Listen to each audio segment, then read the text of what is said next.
expect the unexpected. Doesn't matter how prepared you are. And you have to adjust on the fly. You have to have kind of an A, B, and a C contingency, and you have to drive it.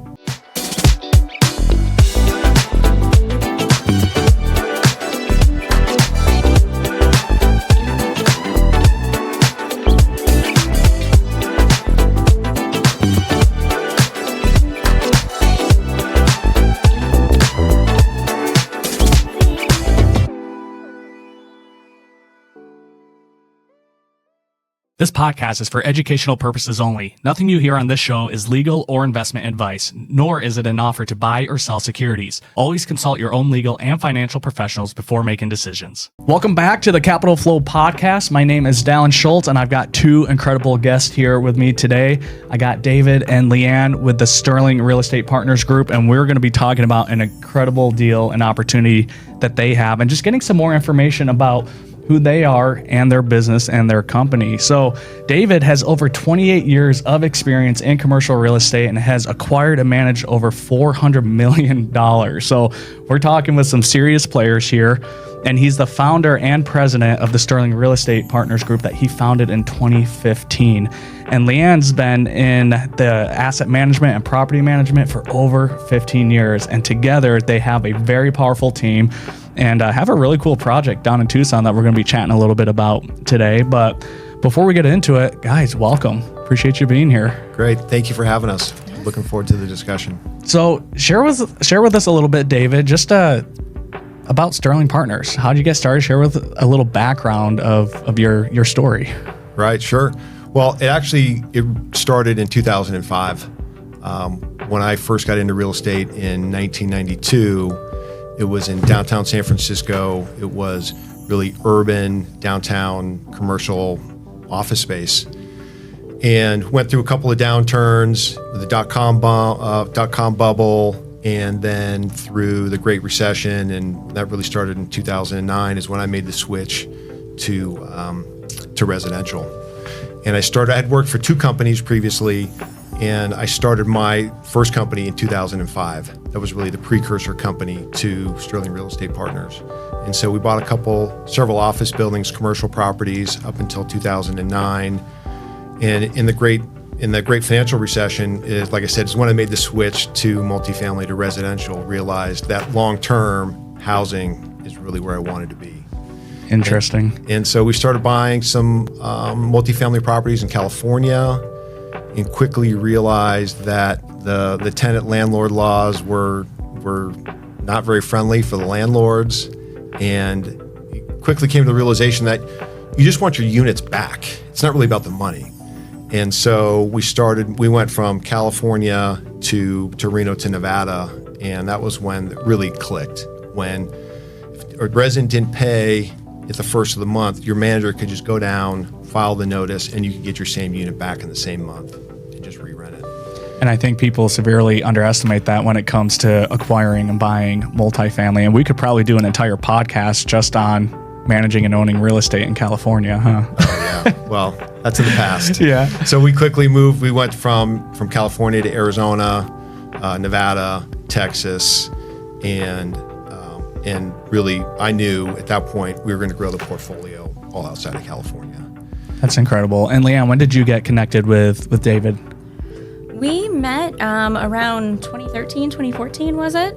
On an asset called Brentwood. I met him. I was actually asset managing that for an equity partner that he and his partner had at the time. So we met that way, and that's a whole separate story how I met that equity partner, but I had been an on-site manager for them many, many years before. So David and his partner at the time and I met, and we worked together on that project, and I just really enjoyed their style, and I could tell they were in Arizona for the long haul. So we had a chat, and we talked about me joining his team, and it's been uphill from there.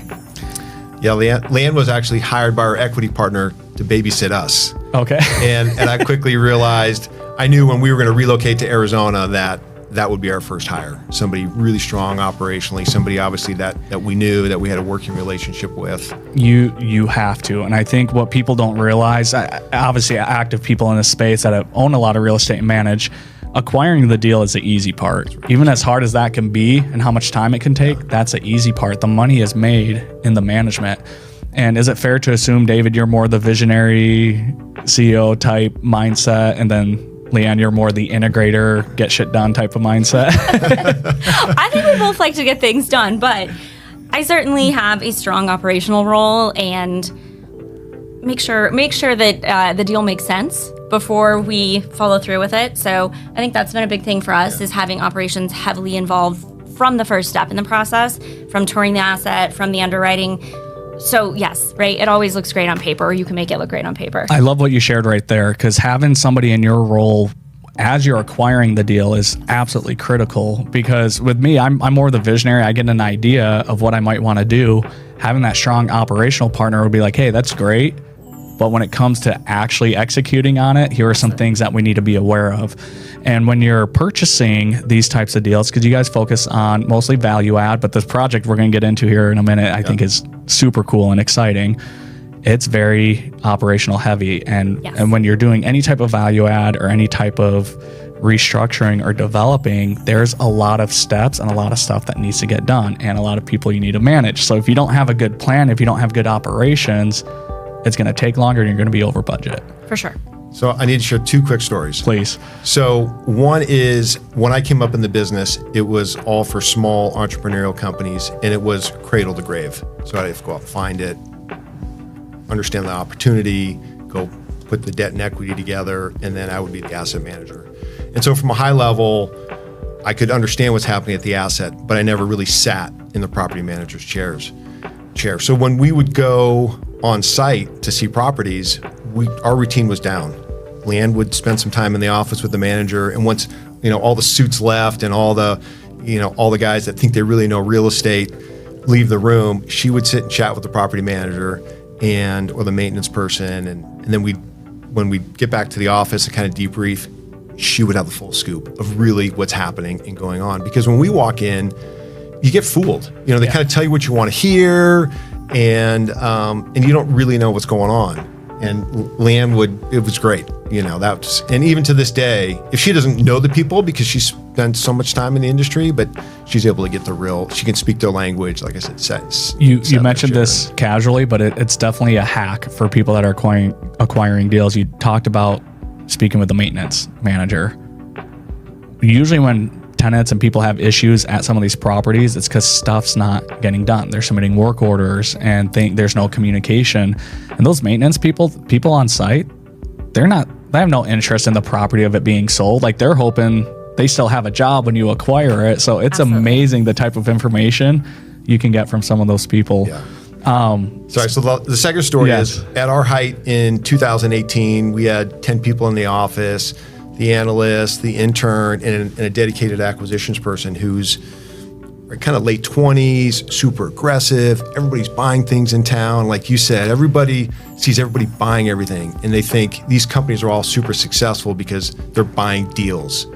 Drove me crazy. So they'd come in, they'd pitch it to the group and what have you, and same thing. We would sit down and talk about operations. Leanne had to review the pro forma. We'd go line by line by the expenses, or what are we doing on repairs and maintenance, or what's the security like in that area? All the things that the acquisition guy wants to cut out so he can present this big fancy IRR. And so we basically had a policy that if Leanne wasn't on board, or we weren't in sync rather, then we wouldn't move forward with it. And the acquisition guys I would say they were frustrated, was the reality, and it was kind of a pain, not a pain point, but it was a sensitive issue. But there was no way that I was going to take the risk and then have to live with not the consequences, but Leanne really would have to live with the quote consequences, because she'd have to operate it to the standard. She'd be like, I'm not going to operate to that pro forma. And you didn't want to hear the rest of the time, David, I told you so. You didn't want that finger waving in your face. So anyways. And it's tough because by nature, I'm a very optimistic person. When you see an opportunity, when you see a deal, you get excited about it. So having somebody to balance that out like Leanne is absolutely critical. Right. You have to have that. And here's the thing too, I've never seen a deal that looks bad on paper. Right. It always looks good. Exactly. And so if you're in acquisition mode and they're presenting it to you guys, like, of course they're going to dress it up as nicely as possible. And so being able to really dive in and understand the numbers and the story behind the numbers and just how it's currently managed and the value proposition there is absolutely critical. That happens even before you even close on the deal. Right. And I think that's where a lot of people miss the boat, especially if they're newer in the industry. Exactly. Yeah. So and then two, once we buy it and we own it, we're in sync. She knows exactly what the expectations are and how we're going to go forward to attack the asset, because we've made, frankly, our hallmark on some really, really tough assets in town. I'm talking Central Phoenix at 45th and between Thomas and McDowell, where we were hiring private off-duty police officers as our security. We were running a six-figure security budget, but we had that place as tight as it's ever been. But we were on the same page. There was no way I would do that again without having operations in sync on us. But when we bought it, it was like, okay, we know exactly what we're going to do. Let's attack it. And it was our second best deal we had ever done. There's always surprises in real estate, but what I found is if you take the time to do that initial upfront analysis and build out that operational plan, tends to be less surprises. Or even if it happens, you're like, yeah, okay, yeah, we prepared for that. Exactly. Here's a possible situation. Now I found if you're not careful, you could talk yourself out of every single deal because of all the what ifs, all the unknowns. So together, how do you guys walk us through? What does it take for you to say yes to a deal or an opportunity?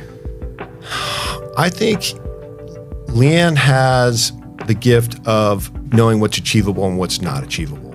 And so we're not afraid, like I said, to get in and clamp down on security. If we need to make sure we're properly capitalized if we had to implement a whole perimeter security fence. I mean, it was thousands of linear feet. And so to understand what's a manageable risk and what's not a manageable risk. And then when it's manageable, then we'll talk about, okay, well, this is what we need to do. So it's very common for us to maybe have in our pro forma or acquisition budget some extra capital or reserves for the first 2 years to spend on maybe security or R&M or extra staff to get the property stabilized. So she knows, okay, we're well capitalized up front, we're budgeted for this. Once we get here, then we're gonna tail that off and optimize the property expenses and get it ready for sale. Exactly. And I mean, we're in real estate. We want to do deals. We're in the business of making money. So it's always exciting to find something. But I think to Dave's point, we're just taking a very hard look at it and making sure we're properly capitalized to take on the harder things that we would come across. But we're not afraid of that. And I think that's where this market is going. There was that period of time where everybody was a real estate investor. Everybody in their late 20s was a sponsor. They were crushing it with these big IRRs and multiples.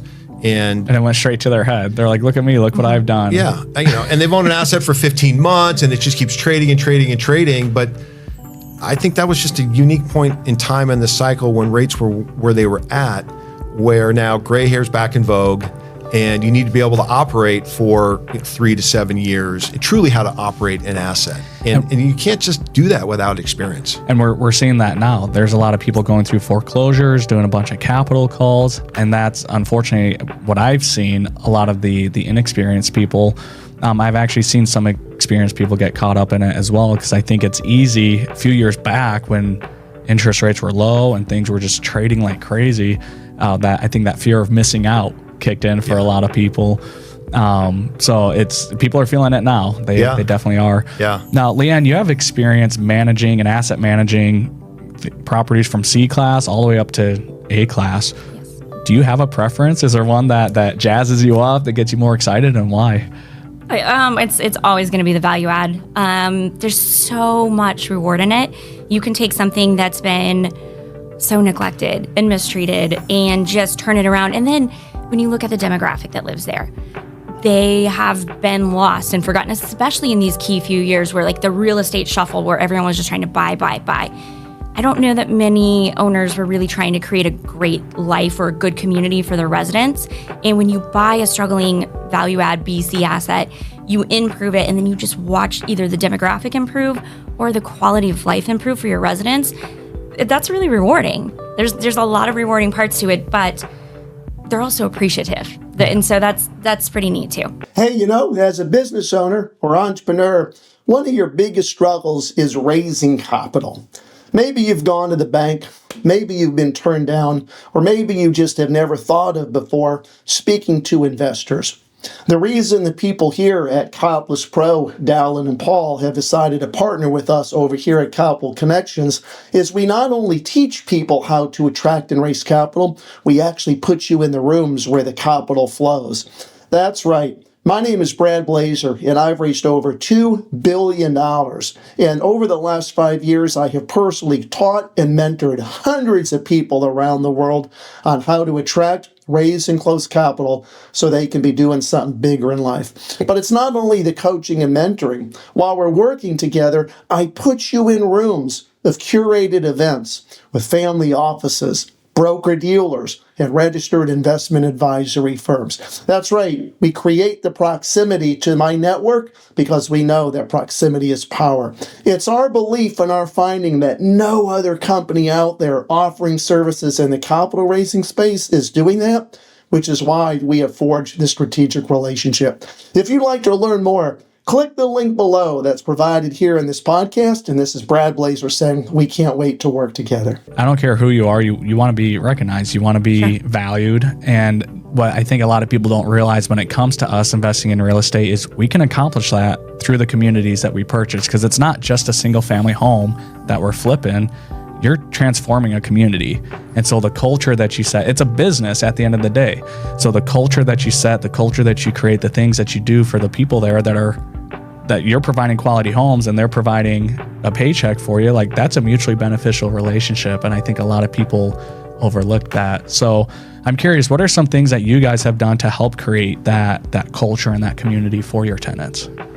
I would say one of the biggest things is we start with our staff, both maintenance and operations, and make sure that they're valued and that we listen to them and they have a voice in the direction of the asset, because they really have their finger on the pulse of what's going on.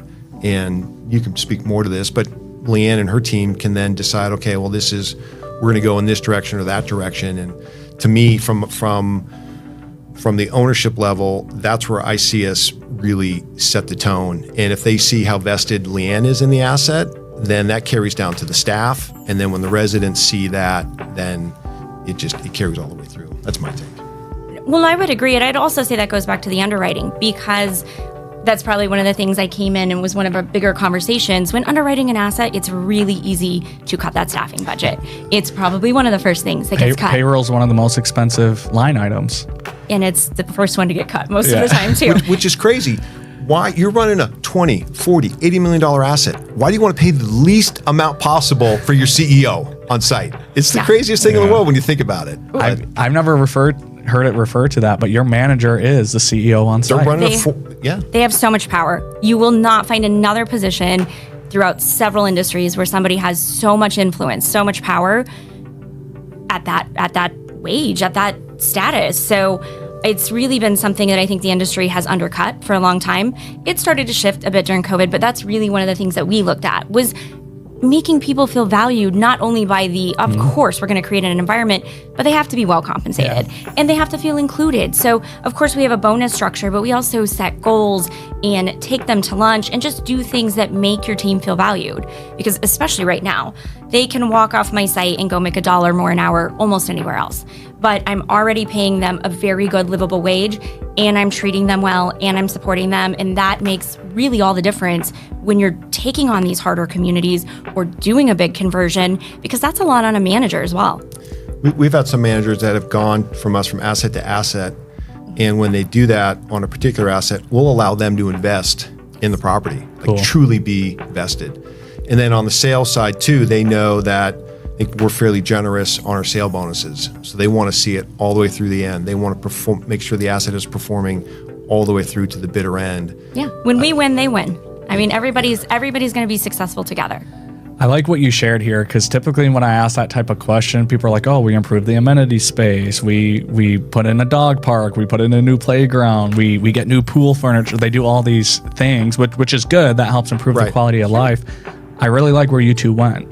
You start with the staff on site, because that staff on site is who's connecting with the tenants every single day. And if you can treat them properly, then that's just going to pass through to the experience the tenants are having.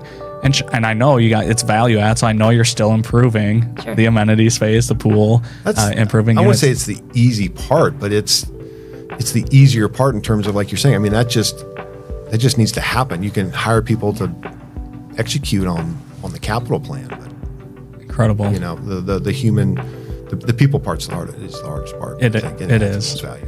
And one thing I've realized, I've done minimal property management. When I say minimal, like I owned 8 units early on in my career, and I self-managed those, and I'll never do it again. But what I realize is when it comes to property management, it's really people management. And so if you have a right person in the seat, property managing and managing people and treating them right, it's going to just come back twofold. People are going to stay longer. Turnovers are another big expense item when it comes to residential real estate. You got your turnovers, you got your flips, but you work those remodels in. So if you can keep people on site, they have a good experience, they refer people, your marketing budget goes down because now it's word of mouth. That's what a lot of people, I think, fall short in seeing that long-term play that you guys have figured out. So, I mean, we've even brought it down to looking at the exact salary, and you might be looking at a $10,000 difference. That's how small it is. In the big picture, you pay somebody $10,000 more a year, and your asset is going to make potentially millions more if you have the right person there. And that's where having a good idea of the operations comes into play, and being able to factor that into the numbers, because people are an investment. If you're investing a salary into someone, you want to make sure that it's producing an ROI. But it's hard to do that if you don't have that full business plan in place. And that all starts from the beginning. So awesome. Well, I want to pivot a little bit and talk a little bit about this really cool and unique deal that you guys have going on in Tucson. Because as the markets shifted over the last few years, a lot of these standard Class C, Class B, value-add multifamily plays have been harder to come across. And so there's been some unique opportunities for people that recognize the potential to capitalize on it, and you guys are doing just that. So share with me a little bit about the super cool project you have going on down in Tucson. So Tucson, the genesis really kind of started during COVID, when there was apartment values really started to take off. The hospitality industry was really shut down, and there was a lot of independent hotels that were struggling, and the owners, they could not survive. And so we realized, okay, if we're going to buy a property at a 3 cap or a 4 cap, that just we didn't see the value in that. Everything about us is make your money on the buy. Where's the value proposition? Where's the opportunity? And so we decided to pivot, and we went into the conversion space, because there's just the basic arbitrage in the bricks and sticks of the underlying basis of a vacant hotel with, what it will take to improve it to be stabilized compared to where we could buy an existing asset from. And so during COVID too, we could pay the hotel owners a little bit of a premium if we could get the time we needed to get the property rezoned and entitled to change the use from hospitality to multifamily. And so Tucson was a project that we identified is a really underutilized site in downtown Tucson. I don't know, for those that know Tucson, they know downtown has really reemerged over the last 10 years. I went to school there in the late 80s and early 90s, so I had an idea of the lay of the land down there. And this was a really spectacular 10-acre site that abuts the historic El Presidio neighborhood district, a really coveted historic district right in the downtown. And so we saw the vision of this mid-century, we can make a mid-century modern hotel right in the heart of downtown and offer a suburban style experience. It's 8 buildings, 6 or 2 stories, one is 4 stories in this urban, downtown Tucson environment. surface parking, huge amenity areas, a really low density kind of type of project. That's not an easy project to take on. You mentioned it earlier. You still had to go through rezoning, getting some entitlements and stuff in place. So, Leanne, from an operational standpoint, first of all, what were your initial thoughts when this project was presented? And then what were some of the key things you had to make sure were in place to make sure that this was successful? Sure. I would say a very good combination of excited and terrified would be fair. I had not done a hotel conversion before, and it's really great when you have historical information on an asset, but historical information on a hotel versus what it would be not multifamily it's really invalid. So you were kind of going in blind with nothing. So I think that was the biggest struggle, is how do you underwrite operations? Now, of course, we could look at what it would be, 212 units, multifamily, studios and ones. That part was more simple, but the conversion and what we were doing, it was all going to take some time to really see it. So we had to believe that we were going to get there and then also be able to underwrite to the status of what we thought it could become. So it was a bit of a challenge for sure. It's basically a development play. Yes. I mean, you're taking two completely different things, trying to convert it. Yeah. You have no historical data to go Nothing. off. You have some comps for the pro forma, but even then, how many 1960s motels were converted to apartments? So how many comps do you actually have to run your pro forma off of? Yeah. Well, and then even just looking out, where could our utilities look like? Well, anything that has been converted or any other comps weren't going to the level we were trying to go. So we wanted to have washer and dryers in every unit and just things that change up all of the underwriting. So we also went in, and I'm sure we'll get further into this, but we wanted to make sure every unit had Wi-Fi. So there are a lot of things that we added to improve the resident experience that really wasn't on any historical or any other assets that we could comp into it. We had to really try to figure it out and make sure we got it right. Yeah, we had done some really deep value add rehabs on existing multifamily assets. And we frankly thought that would transition really easily into a hotel conversion, and way more difficult than what we had expected, but also much more difficult than new construction. We have a 10-acre site that we're taking through the process of for new construction. And I get why when we originally started talking to general contractors, a lot of them were flat out turned it down. They wouldn't take on that kind of project. I'm thinking, these guys want all the easy stuff. Like, this isn't that bad. And all they, I get why some guys only focus on new construction now. And it's everything from, like, the rezone process is similar, right? The lease up is similar, but the construction, so much more difficult. So much more difficult. Because you have to work with what's existing there, because you didn't tear it down, you're converting. Right. So you have to use what's there. Probably had to still get a bunch of engineers involved. Absolutely. Fair. Oh. Yes. To look at the structure and say, hey, you can do this, you can do that. Boy. Hey, you guys are laughing. There's a story here. Let's hear it. Well, these guys are, it also ties back to the municipalities. You go down, you sit with the cities and like, oh yeah, that's great. We want that. Oh yeah, that's what we're trying to do. Yeah, no, that's all great and what have you.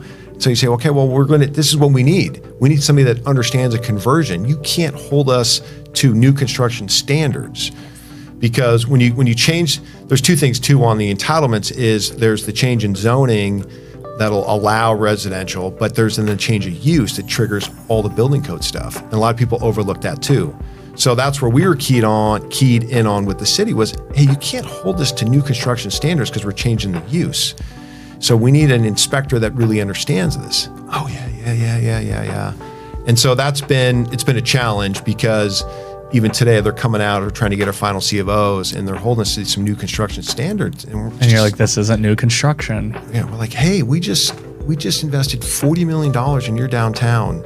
Zero city. Like, work with us a little bit. Yeah, we're not asking for favors or anything. Just have an understanding of what this asset is and what it is now. And it's been hard to get them to sign off on it, because nobody wants to take the risk. Exactly. And this kind of goes back to the architects and engineers. When they're drawing this stuff up, they want everything new.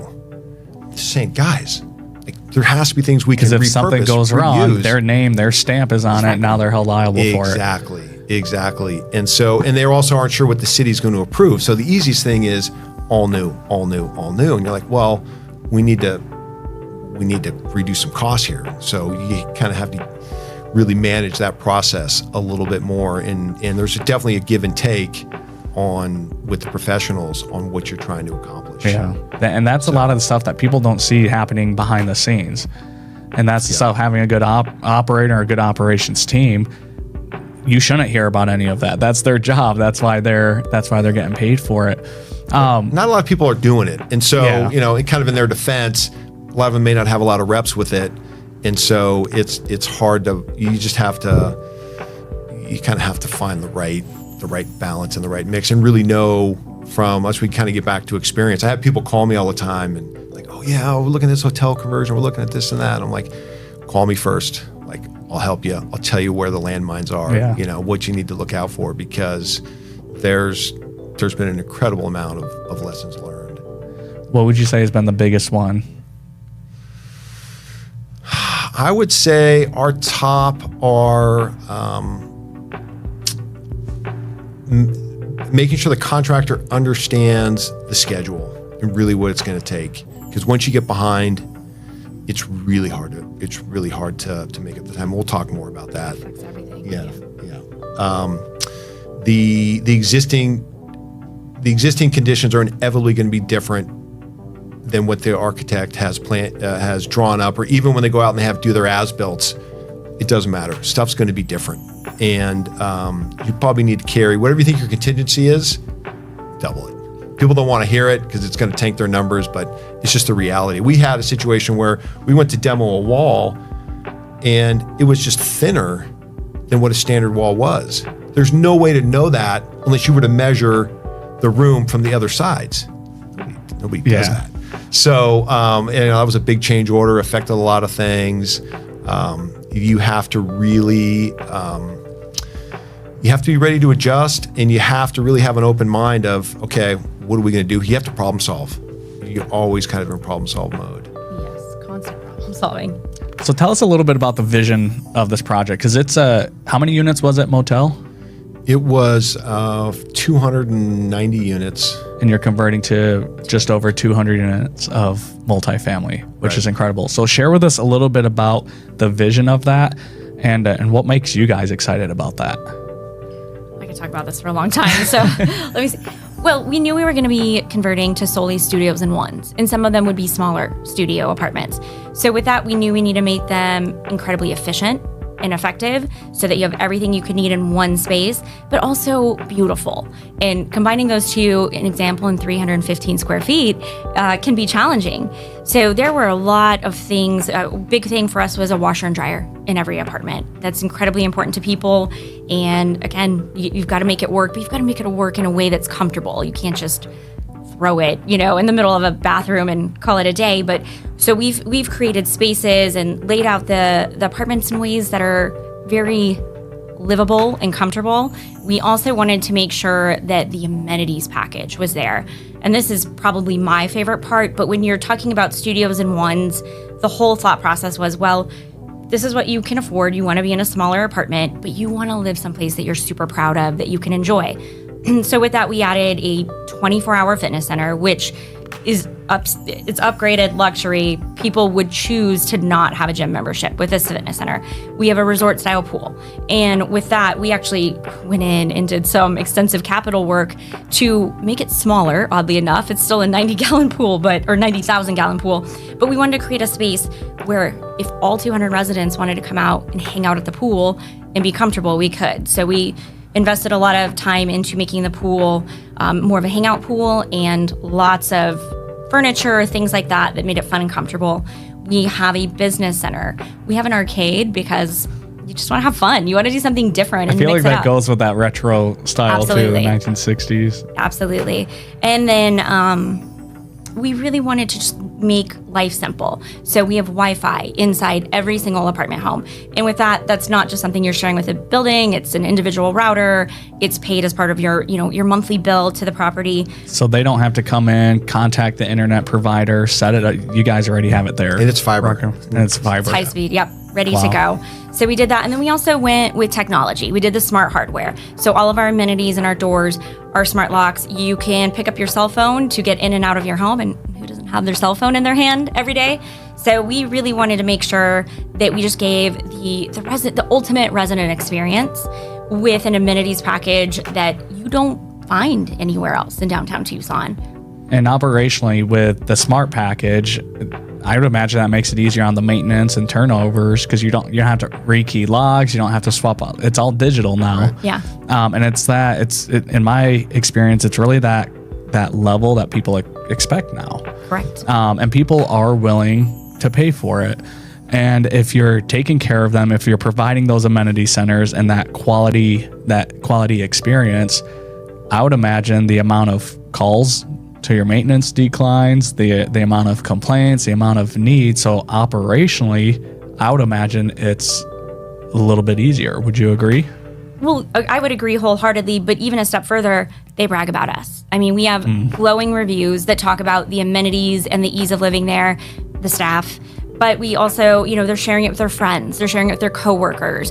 And Tucson has been amazing. They've been bringing in jobs to Tucson that are bringing in people from all over the world, all over the country.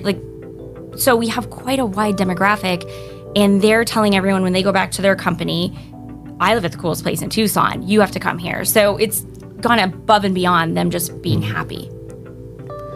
The other part of the vision was creating basically these Class A renovated hotel, the Class A standards, but also at an affordable price point. So for studios and one bedrooms, we've been leasing it $900 to about $1,000. For the studios or the Yeah, bedrooms? for the studios. Studios are going to range from anywhere from $900 up to $1,100. Wow. For brand new unit, washer dryers in every unit, and so we wanted to be priced below the new product in downtown. So not only are we the best value, but you're not sacrificing on quality of a project. And as Leanne said, our amenities, we've got a 2,500 square foot gym. It's a nice gym. Wow. Yeah. The resort style pool, that's no joke. There's 70 chaise lounges out there. Yeah. It's really cool. So when people come for the tours, they're pleasantly surprised because you come into the old hotel lobby that's been converted and it has 25-foot ceilings, and it's a really nice space. We took that a step further and also created what we call kind of like a one bill, a Sterling Plus package, if you will. And I mean, everyone wants their life to be simplified, right? Every single person you come across. So they don't receive an itemized invoice that talks about their rent and utilities and everything. We just package it together. They're going to get all their utilities included with that package, as well as their Wi-Fi, their smart fee, their package locker fee. It's set, it's predictable. They can know plan, what it make is, a and budget it's for simple. You just pay it with your rent every month. It's the same number every month. Very easy. Easy peasy. Yes. Easy peasy. So when it goes in, the amount of effort that it takes to put into a project like this, I imagine it costs a pretty penny. So how much were you guys budgeting per unit for these types of renovations? We had budgeted to be all in around $160,000 a unit. Wow. And the reality is we'll end up at about 187. Okay. 187,000. Yeah. So going back to that contingency budget, Going right? back to Double that, make sure it's there in play. Well, we've had some back to kind of the pain points throughout the process. Goes back to the contractor, and we had some construction delays at the beginning of the project. Some of it was still supply chain related and staffing related, and so when we got pushed back at the beginning, you're still optimistic. Oh, we can make up time. We're going to do this. We're going to do that. It pushes everything back. It pushes everything out, which then pushed out our delivery and our lease up.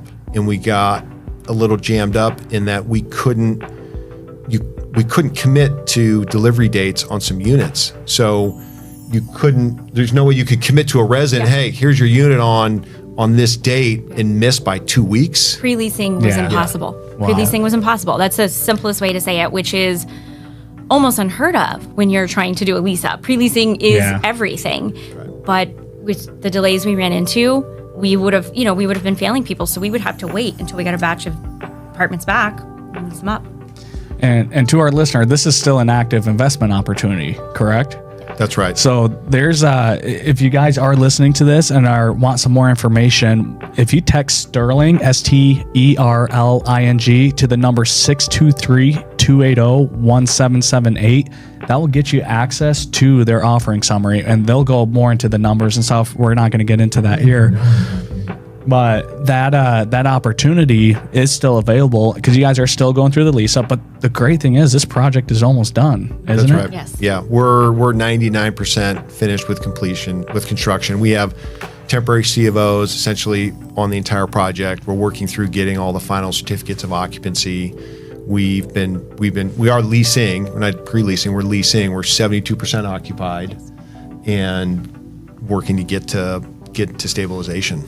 That's awesome. So you guys shared an incredible story in your vision of you as a team and what you want for your tenants. What makes this project attractive to a potential investor? Well, the way we have the investment structured is a preferred equity structure. Okay. So we're capitalized with a very, very low acquisition and construction loan, which is 55% of the total project cost. Oh, wow. And so we're out in the market, and we're raising $4.8 million of preferred equity. We've raised about $4 million of it already. So we're just trying to finish that last leg of this preferred equity structure. And so that 10%, the last dollar in on the preferred equity is at 65% loan to cost. So there's a big equity cushion in terms of the preferred equity investment, of the priority of how it gets repaid when we refinance or sell the asset. So if I was to jump into this now, I would imagine sounds like a lot less risk than if I was to jump in 2 or 3 years ago. Is that fair? Yeah, exactly. Agree. Yeah. Yeah. I mean, all the execution risk is done. Yeah. All the numbers are completed. We're 72% occupied. So we'll be cash flowing at about 82%. Okay. So we're really kind of rounding third, headed for home. So a much lower risk profile, both from at the asset level, and then also the way the investment is going to be capitalized, of very much lower risk. And then what's the plan with this? Planning on holding it, just cash flowing it? Are you going to exit in a few years? We think an exit is probably our most likely scenario. Okay. It aligns with our original strategy. The project, because it is 10 acres, it's a little underutilized. As part of our original entitlements, we have the site plans approved for an additional 154 units. Oh, wow. So there's a ton of value add that another developer can come in. Exactly. So you can keep the rest of your hair, both of you, right? Offload that to another developer in an opportunity zone. So there's tax benefits there as well. Right. So, okay. So yeah, the property has a whole nother phase to it.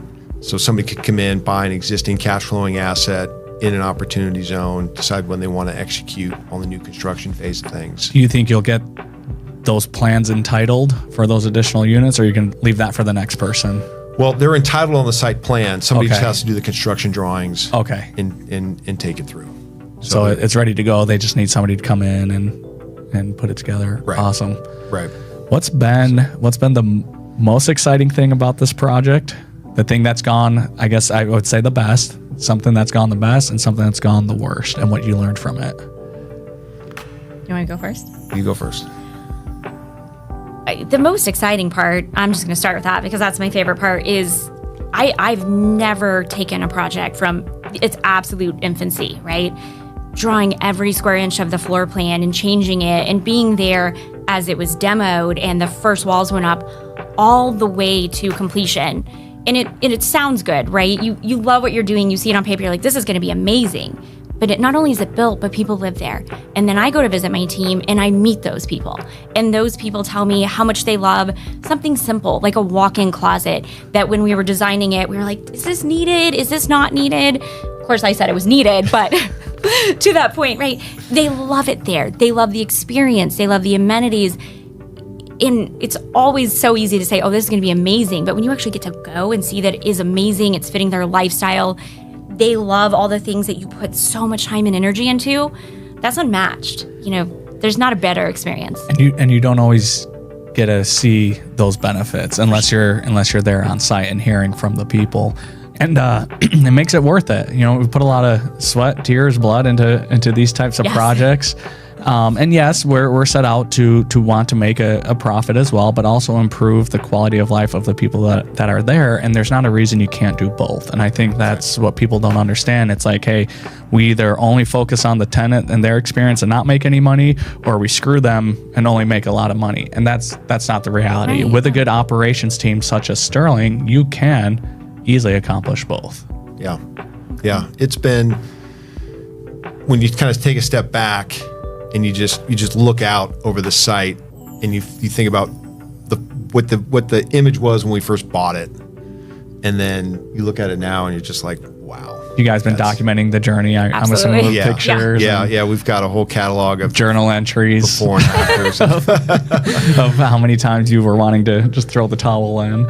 And so there are some visionaries and people in real estate that are truly on the design and like vision side. That's not really my background, but when you really get to see it and realize, all right, every little detail that went into the whole thing, and that makes it as great as it is, because there's just a lot of things in there that make it the great project that it is, that sometimes we'll sit back and just take a deep breath and just enjoy it can be really it for fulfilling, especially Yeah. with the amount of time and effort you guys put into it.